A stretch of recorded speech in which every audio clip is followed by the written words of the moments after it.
Ukraine की जंग में ऐसे ऐसे वाकये सामने आ रहे हैं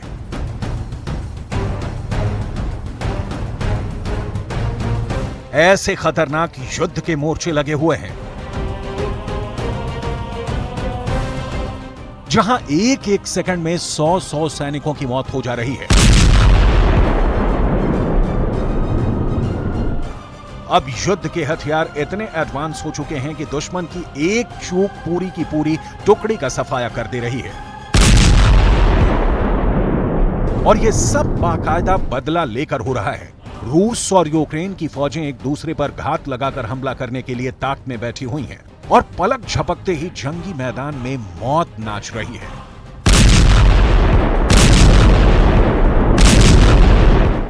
युद्ध भूमि में हालात बहुत खराब है और रूस ने दावा यह किया है कि सिर्फ एक ही हमले में एक ही बार में रूस ने यूक्रेन के 150 सैनिक मार डाले हैं।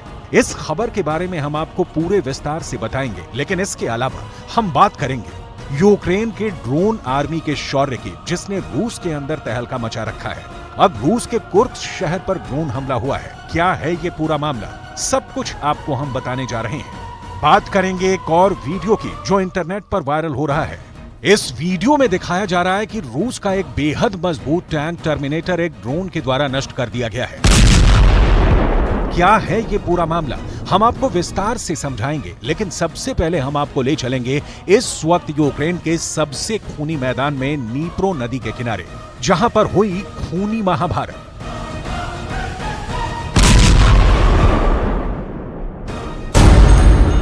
रूस की आर्मी की तरफ से शनिवार को यह दावा किया गया कि खेरसोन के इलाके में नीप्रो नदी पार कर रहे यूक्रेन के 150 सैनिकों को मार दिया गया है। आखिर रूस ने किस हमले का इतना खूंखार बदला लिया है, ये हम आपको बताएंगे, लेकिन सबसे पहले हम बात करेंगे कि आखिर रूस की सेना की तरफ से क्या दावा किया गया है। रूस की सेना ने दावा किया कि लगभग 150 यूक्रेनी सैनिक नीप्रो नदी के बाईं तरफ रूसी कब्जे वाले इलाके में घुसपैठ करने की कोशिश कर रहे थे। अचानक यूक्रेन की इस कोशिश का जवाब देने के लिए फौरन कार्रवाई की गई। घुसपैठियों पर फायरिंग की गई, जिसमें पूरी की पूरी टुकड़ी ही खत्म हो गई और इस तरह नीप्रो नदी के बाएं किनारे पर पैर जमाने की कोशिश को नाकाम कर दिया गया है। अब जो बात रूस की सेना ने छुपा ली है वो ये है कि यूक्रेन के इन 150 सैनिकों को सरेंडर करवाने के लिए मौका भी नहीं दिया गया। बदले की कार्रवाई करते हुए ताबड़तोड़ अंधाधुंध फायरिंग खोल दी गई, जिसमें यूक्रेन के सैनिकों को भागने का मौका भी नहीं मिल पाया। यूक्रेन के एक एक गांव पर कब्जे के लिए खून की नदियां बहाई जा रही हैं। यूक्रेन के सैनिकों ने गलती ये कर दी कि जब वो रूस की आर्मी के द्वारा घेर लिए गए तो रूस के ही कब्जे वाले गांव में छुपने के लिए भागे और यहां पर उनका पूरी तरह से सफाया हो गया। यहां आपके लिए ये समझना भी जरूरी है कि आखिर खेरसोन के अंदर नीप्रो नदी पर कब्जे को लेकर इतनी खूंरेज जंग क्यों हो रही है। आखिर क्यों नीप्रो नदी का पानी खून से लाल हो रहा है, इसके लिए आपको यूक्रेन का यह नक्शा ध्यान से देखना होगा। ये है यूक्रेन की नीप्रो नदी और ये है खेरसोन का इलाका। दरअसल नीप्रो नदी खेरसोन के इलाके को दो हिस्सों में बांटती है। नीप्रो नदी के ऊपर के मैदानी हिस्से में यूक्रेन के सैनिकों का कब्जा है, यहाँ पर जंग चल रही है, और नीप्रो नदी के नीचे के मैदानी इलाकों पर रूस की सेना काबिज है। पिछले साल रूस पूरे खेरसोन पर ही काबिज था, यानी नदी के इस पार और नदी के उस पार भी रूस के सैनिक मौजूद थे। लेकिन पिछले साल जब सर्दियां आने वाली थीं तो खेरसोन के यूक्रेन की तरफ वाले इलाके में रूस के सैनिकों के फंसने और मरने का खतरा था। इसीलिए रणनीति बदलते हुए बहुत चालाकी से रूस के सैनिकों ने खेरसोन की नदी के एक तरफ के इलाके को छोड़ दिया और नदी के दूसरी तरफ भाग निकले। और अभी भी रूस के सैनिक क्राइमिया की तरफ वाले खेरसोन के इलाके में जमे हुए हैं। लेकिन ज़ेलेंस्की सख्त आदेश पहले ही दे चुके हैं कि यूक्रेन के कमांडरों को किसी भी कीमत पर पूरा खेरसोन रूस के सैनिकों से खाली करवाना है। लेकिन रूस के सैनिक नीप्रो नदी की तरफ जमे हुए हैं और जैसे ही यूक्रेन के सैनिक नदी पार करने की कोशिश करते हैं, रूस के सैनिक फायरिंग कर देते हैं। यही वजह है कि नदी का ये पूरा इलाका एक खूनी जंग के मैदान में तब्दील हो चुका है। अब आपको ये भी समझाते हैं कि आखिर रूस ने ये खूनी बदला क्यों लिया। दरअसल 2 हफ्ते पहले रूस की 200 सैनिकों की एक टुकड़ी काला सागर के द्वीप डजारेल हाज पर युद्ध का अभ्यास कर रही थी। ये टुकड़ी वॉर की फ्रंट लाइन से दूर थी और सैनिकों को लगा कि वो खेरसोन में तैनात यूक्रेन के हिमार्स के रॉकेट से दूर हैं, लेकिन वो गलत साबित हुए और हिमार्स की 150 किलोमीटर की ही रेंज में मौजूद थे। और अचानक हिमार्स रॉकेट के हमलों में पूरी की पूरी टुकड़ी ही खत्म हो गई। ऐसा दावा कई इंटरनेशनल न्यूज़पेपर्स में किया गया और अब नीप्रो नदी पर हुए 150 सैनिकों के कत्ल को इसी हमले का बदला बताया जा रहा है। जिस तरह से लोग इस जंग में मारे जा रहे हैं।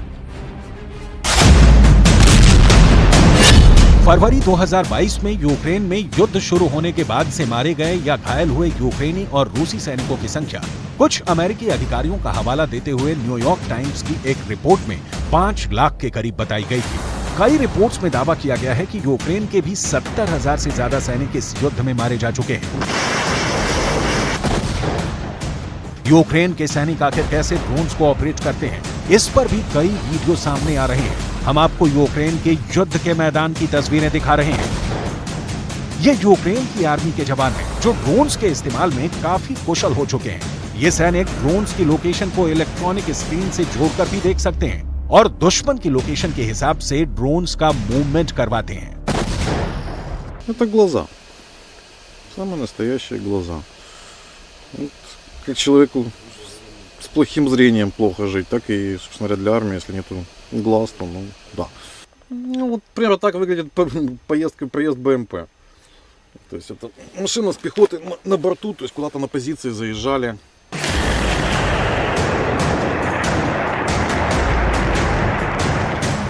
और ऐसे एक ड्रोन की मदद से ही डॉनबास के अंदर रूस के टर्मिनेटर टैंक के साथ चलने वाले एक बख्तरबंद वाहन को भी ड्रोन की मदद से मार दिया गया था। कई रिपोर्ट्स में यह दावा किया जाता है कि रूस अब तक इस युद्ध में 4000 टैंक गंवा चुका है। हालांकि इसकी पुष्टि रूस ने नहीं की है। BMPG टर्मिनेटर का मुख्य काम सैनिकों को मूवमेंट देने के लिए रास्ते को खाली करवाना होता है, लेकिन ड्रोन हमलों में कई टैंकों को मारा गया है। पिट कर ही यूक्रेन लड़ना सीख रहा है और लगातार ड्रोन की मार झेल रहे यूक्रेन ने एक बार फिर से दावा किया है कि उसने रूस के 15 ड्रोन मार गिराए हैं। यूक्रेन ने दावा किया है कि रूस ने शनिवार की रात को ड्रोन से हमला किया था, लेकिन यूक्रेन की वायुसेना ने 15 ड्रोन्स को मार गिराया। कई रिपोर्ट्स में दावा यह है कि यह हमला रूस के कुर्स्क शहर से किया गया है और यही वजह है कि रूस के कुर्स्क शहर पर ही यूक्रेन ने ड्रोन से जवाबी हमला बोल दिया। इसकी तस्वीरें भी रूस की तरफ से जारी की गई हैं। कुर्स्क रूस का बॉर्डर सिटी है और यहाँ के रेलवे स्टेशन पर यूक्रेन के ड्रोन्स ने हमला कर दिया है। इस हमले में रेलवे स्टेशन की छत को नुकसान पहुंचा है।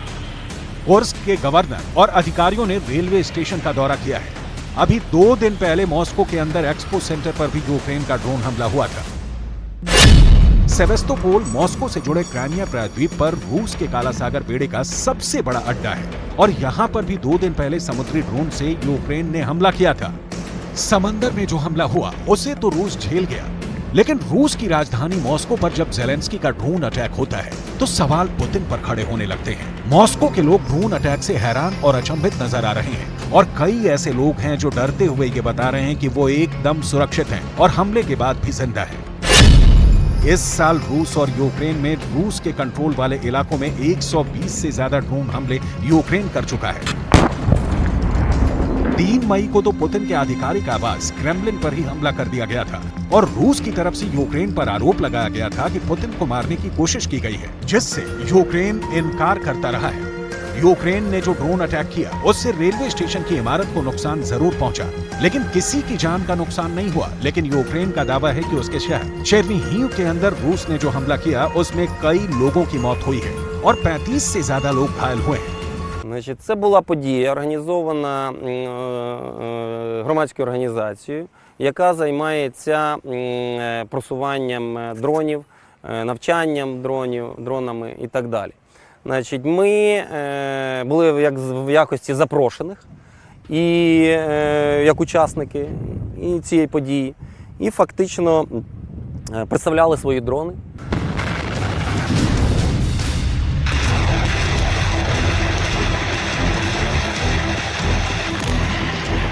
यूक्रेन के आंतरिक मंत्री इगोर क्लेमेंको ने सोशल मीडिया पर पोस्ट कर हमले की पुष्टि की। उन्होंने दावा किया कि घायलों में 11 बच्चे भी शामिल हैं।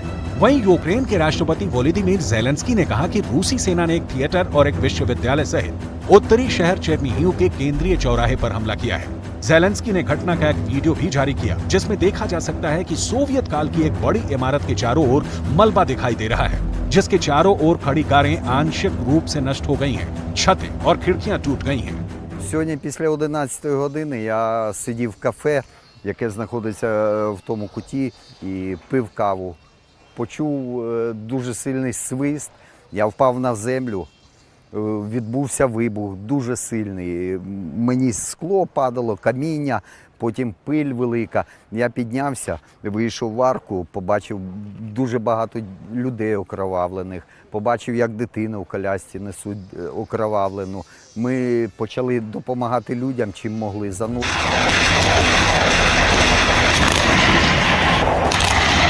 कुल मिलाकर यूक्रेन की हालत लगातार पतली होती जा रही है। रूस पर ड्रोन हमले करने में तो यूक्रेन सफल हुआ है, लेकिन वो रूस को कोई ऐसी बहुत गहरी चोट नहीं पहुंचा सका है जिससे जंग का रुख पलट जाए।